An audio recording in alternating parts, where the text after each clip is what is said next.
always say to my clients, I have two big ears and one mouth, and I use it in that order.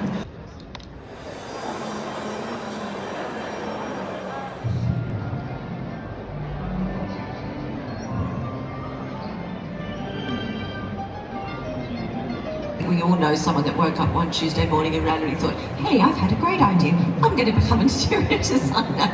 And it's, yeah, they may not be the ones that you want to put your, I think ultimately it's sort of, again, sort of establishing that trust and that connection. They expect from the designer and what the designer's going to offer, and the terms and conditions, and what's covered, insurance, and every sort of nitty-gritty to some extent, that it's all there, and just have that full understanding as to like what they expect from their design and what they as a client are expected to do as well. I guess through the art of like marketing, so whether that's through Pinterest, whether that's through Instagram, but I think ultimately it's sort of, again, sort of establishing that trust and that connection. I always say to my clients, I have two big ears and one mouth, and I use it in that order.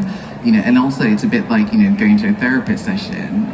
We discuss and understand into the very depth of like they were 8 and they like to go to the seaside, and then think about how do you incorporate those little sort of parts of it into the project and into their home, because particularly when you design like a family home, you consider that they are going to be in here for the long term of it, so and it's also an investment for them, so you really do develop this relationship. And the process is a little bit like dating, but dating with just the fun part, not the ugly part. And so you bring your expertise basically to the table and guide them through this relationship that you'd have. And from that you actually go on to then have quite long relationships where some clients have become friends, and I become godfather for some of my clients' kids.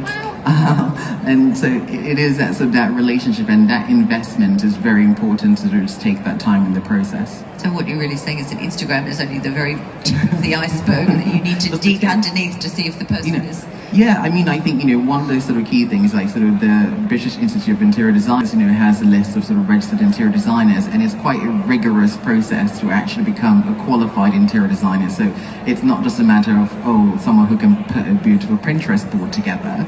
It's someone who also understands sort of the fundamentals about sort of interior design and the layers about it. I think my grandmother would say to me, oh, what's that drawing thing that you do? That looks a bit fun. Or some of my friends would used to think, oh yeah, don't you just fluff cushions and that's what your job is?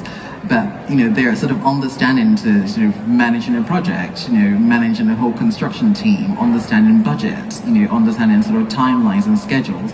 So there's quite sort of more in depth, and I think having interior designers that are registered with the British Institute of Interior Designers, that you're sort of getting someone who has a pair of hands. Yeah, completely. Yeah. I think we all know someone that woke up one Tuesday morning and randomly thought, hey, I've had a great idea, I'm going to become an interior designer.